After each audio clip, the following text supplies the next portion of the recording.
Okay, they ask us to find the area bounded by minus x squared plus 4 and y equals minus 2x. And then they give us a lot of verbiage here about what region they're talking about, but let's see if we can figure it out just from what's here. Minus x squared plus 4 is a parabola, which opens down and has a y-intercept at 4. Its x-intercepts will be minus 2 and plus 2, as you can tell if you factor it. So it should look something like that. Bring that in a little bit. That's better. Okay, so there's our parabola. Y-intercept at 4, x-intercept at 2, x-intercept at minus 2. And then we have y equals negative 2x, which is a line passing through the origin with a slope of minus 2. So it goes 2 down, 1 right. Should look something like, I completely missed my point there, but it's fairly close. There. So, what area is bounded by those two curves? This area out here is not bounded. It extends downward forever, so that would be infinite. This little area in the corner here would also extend forever, so that's no good. Can't be this. That area is infinite. This area is infinite. You probably saw it many seconds ago and you're waiting for me to get to the point. This is the only area we could talk about that is bounded by those two curves. No matter which direction you try to get out of this, you can't get out of it without crossing a line. Now let's just make sure that's the one they're talking about. For any area bounded between the curves and the y-axis. Okay. So they don't want this entire region, they just want this section in here. I assumed they'd want the whole thing. Good thing I checked. Okay, so that's the area that they're after. So how do we set this up? Well, we can write an integral. We know we're going to need that. And we know there's going to be a dx on the tail end of it because it's not an integral without one.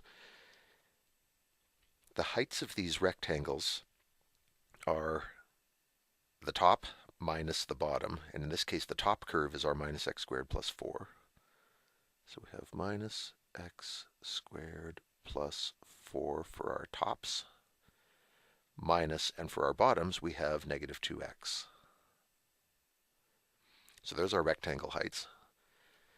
And I'm going to clean that up right now because we have a double negative we can get rid of.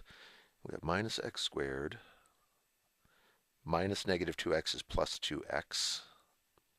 And then we get plus 4. I'm also putting this in descending order because that makes me happy. So there's our integrand all set. The other thing we need is our limits of integration. What values of x are we going between?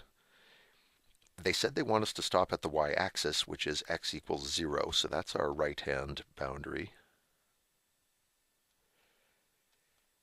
And where's this is the trouble. They haven't given us that value. Well, this is where minus x squared plus 4 crosses minus 2x. So that sounds like an equation to me. Minus x squared plus 4 equals negative 2x. Where does that happen? I'm going to throw everything to the right-hand side so that my leading coefficient ends up positive. Positive x squared minus 2x minus 4 equals 0.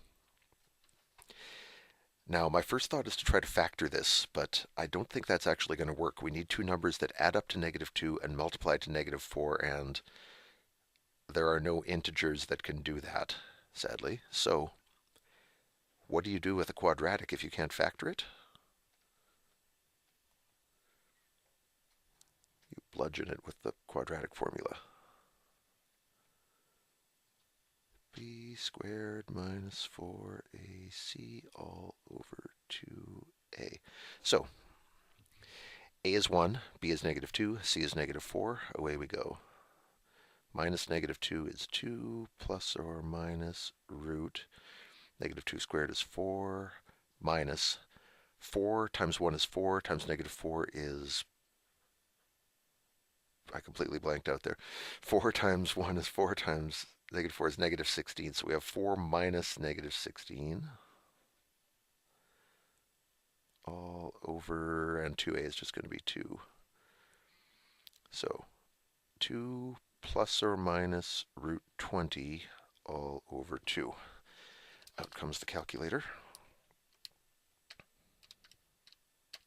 2 plus root 20 divided by 2 is 3.24. And 2 minus root 20 divided by 2 is negative 1.24.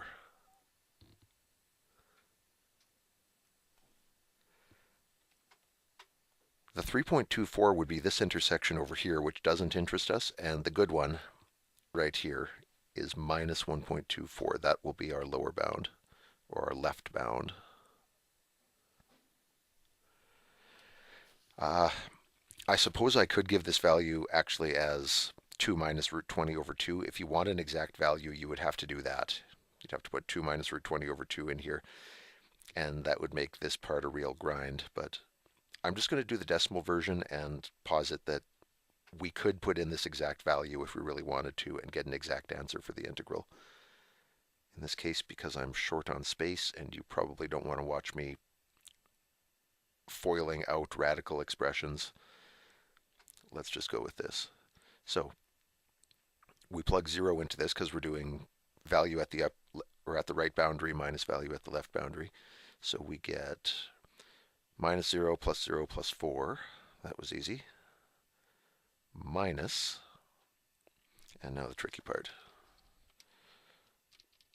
negative 1.24 squared with a negative on it. We get negative 1.5376. And then we get plus 2 times this, so minus 2.48 plus 4.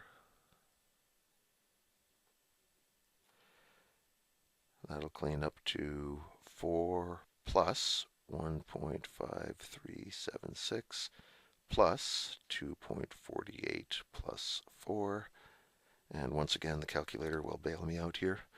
4 plus 4 is 8 plus 1.5376 plus 2.48. I get just a smidge over 12, 12.0176. Now, that's using a rounded value for this also. This was really like 1.236, etc. So if you carry more decimal places, of course, you'll get better precision in your answer here. And if you do this with an exact value, you'll get a complicated answer that probably contains root 20s or root 5s if you clean it up. But as far as setting up the integral, which is the main focus of this question, that's how you do it.